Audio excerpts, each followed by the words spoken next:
Hey there. Are you looking for a personal protection 9mm compact handgun that is reliable, accurate, well made, but doesn't break your budget? Well, today I'm looking at two handguns that fit that description quite well. Ruger is well known for making comfortably priced firearms, and so is Taurus. Now, Taurus hasn't had the same reputation for good quality that Ruger has, but over the past decade or so, it's really raised the bar for itself. Let's take a look at how the Ruger Security-9 Compact and the Taurus G3C compare according to the specs. The GC3 has an overall length of 6.3 inches. The Security-9 Compact is 6.52 inches long. The GC3 stands 5.1 inches tall. The Security-9 Compact is 4.35 inches tall. The Ruger is a bit thinner, at just a breath over 1 inch, where the Taurus is 1.2 inches wide. The Taurus weighs 22 ounces with an empty magazine. The Ruger tips the scale at 21.9 ounces. The barrel of the GC3 is 3.2 inches long. The Security-9 Compact's barrel is almost a quarter of an inch longer at 3.42 inches. And both of those barrels have a 1 in 10 right-hand twist. The Taurus barrel is stainless steel. The Ruger's barrel is an alloy steel, and it'll specify what kind of an alloy. The GC3 is technically a single-action trigger, but it has double-strike capability. The Ruger's internal hammer fired, and it's a single-action only. MSRP for the Taurus is $365 and the Ruger is $369. Pretty equal there. Do you ever have so many guns that you lose track? You forget which ones you have, which ones you don't have? I found myself in just such a quandary recently.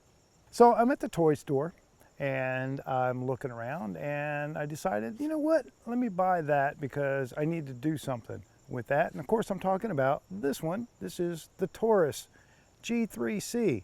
This particular GC3 happens to have the olive drab polymer frame, unlike the one I already had that has the black polymer frame.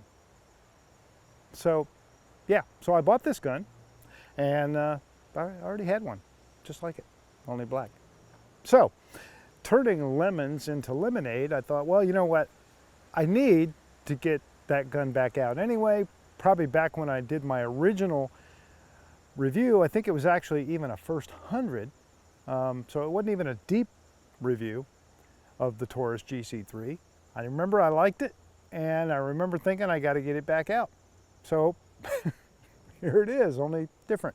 So I really wanted to compare the Taurus GC3 to something that I feel is in its class and would be a very equal comparison if you were shopping for a small, compact, or semi-compact even, double-stacked 9mm handgun, and that is the Ruger Security-9 Compact.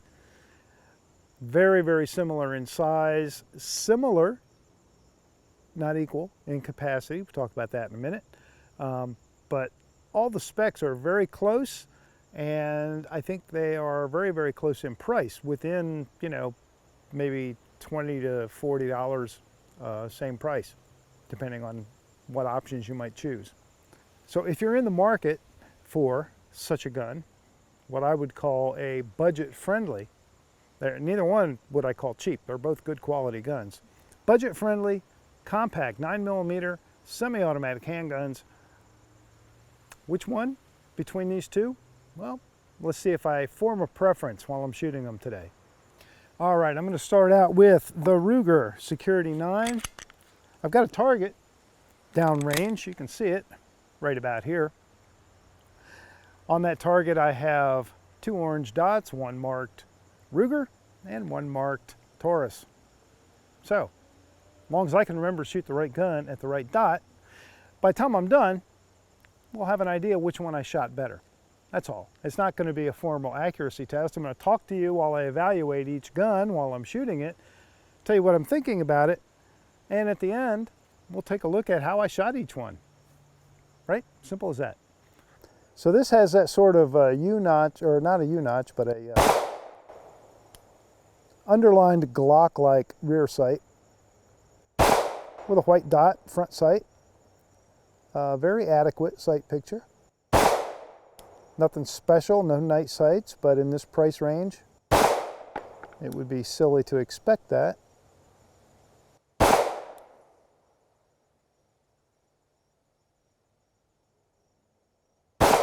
Trigger feels nice.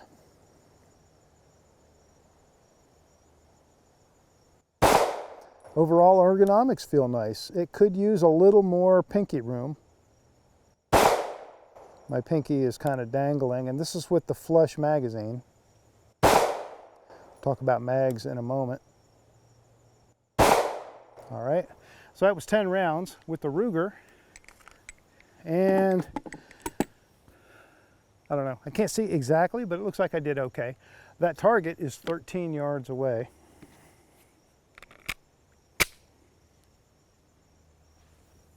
Now the Taurus. And the Taurus has a blackout rear sight with a front white dot sight.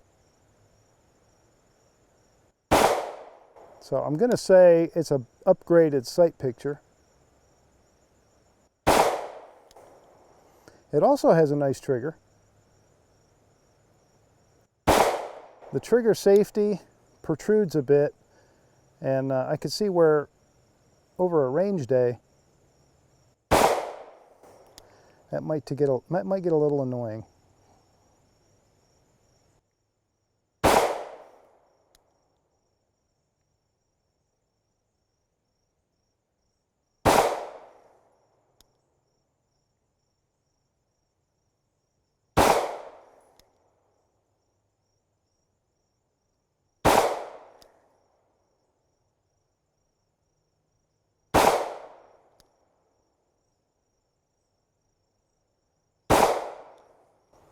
All right, there's those first 10 from the Taurus.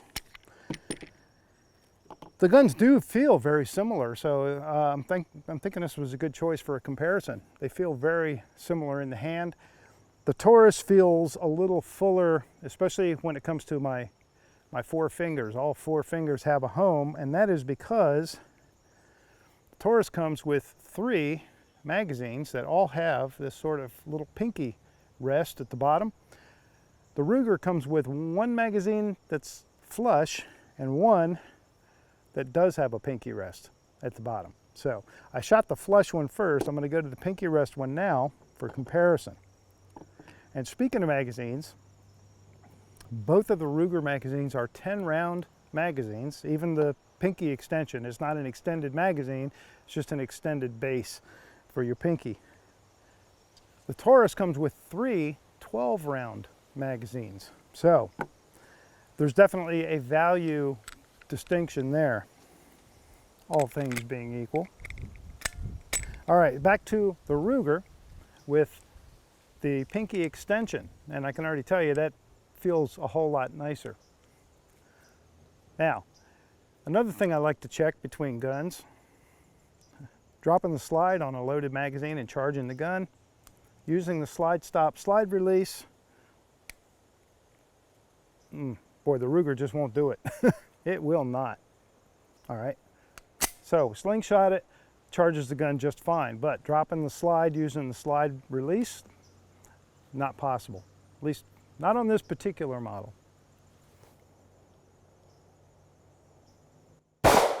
Yeah, I definitely prefer this trigger. It feels a lot better under my finger.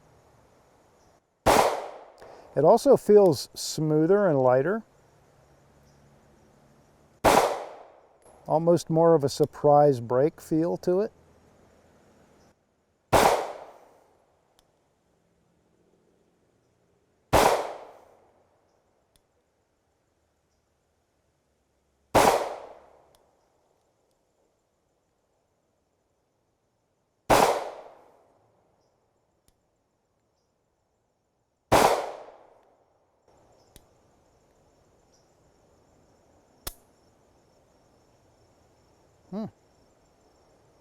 So I lost count of my rounds.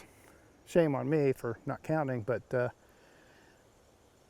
either it didn't lock open after the last round, or didn't fire the last round, one of the two. So I'm just holding down range for a moment to make sure that I don't have a hang fire, and then we'll check it out and see.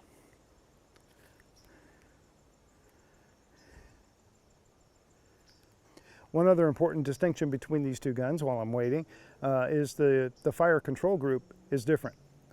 The Ruger has an internal hammer. The Taurus is striker fire. So that is different, and that is almost certainly why the trigger feels smoother, lighter, and crisper on the Ruger. As far as the physical feel of the trigger, that's just a trigger shoe choice that they made, and in which case I still like the Ruger better. All right, so take out the mag, which is empty, and we did have a live round that did not fire, so gun is now clear. So very, very light primer strike on that. I'm going to put that back in and give it another chance in the Ruger. All right, one more time.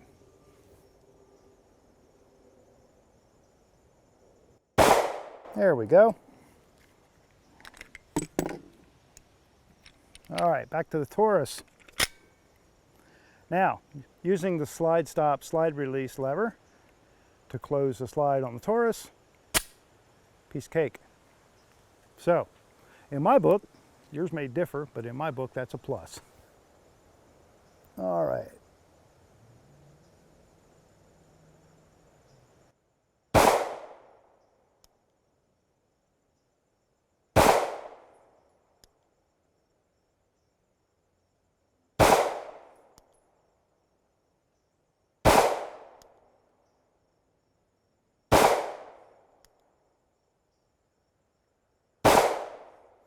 This gun does have a really nice trigger. It just causes me a little discomfort physically on the trigger pad, on the pad of my finger.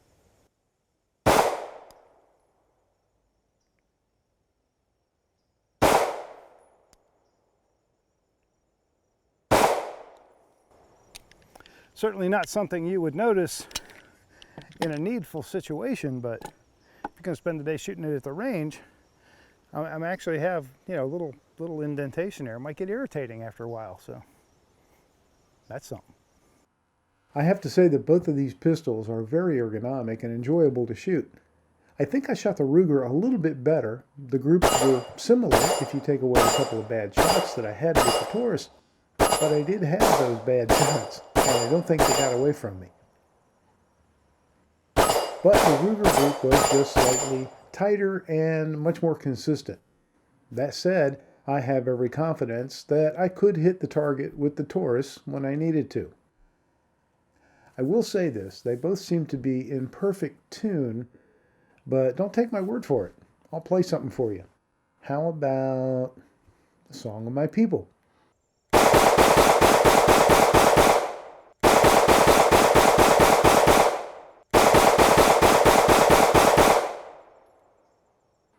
Hey, thanks for watching. It's been a tough year here at the Just an Opinion channel. I have spent most of my time being primary caregiver for a very sick wife, and I just lost her a few weeks ago. So things are tough, and getting back to work still feels really awkward and difficult. But I'm going to try to keep content flowing as best I can and think of reasons to get myself out to the range, which I think I need to do anyway. So if you're still out there watching, I'll still keep trying to bring you good information. You can really support the channel and help me keep content flowing by hitting like and being a subscriber. I'm on Patreon too, if you want to support me that way. Look down in the description of this video and you'll see several discount codes and affiliate links. You can save a significant amount of money on products that I do use and recommend. And if you think this video was especially helpful to you, or you just want to say thanks, there's a button that YouTube provides down there. It's called YouTube Thanks. It's kind of like leaving a tip if you think you got good service. This is Just an Opinion. Thank you very much for watching.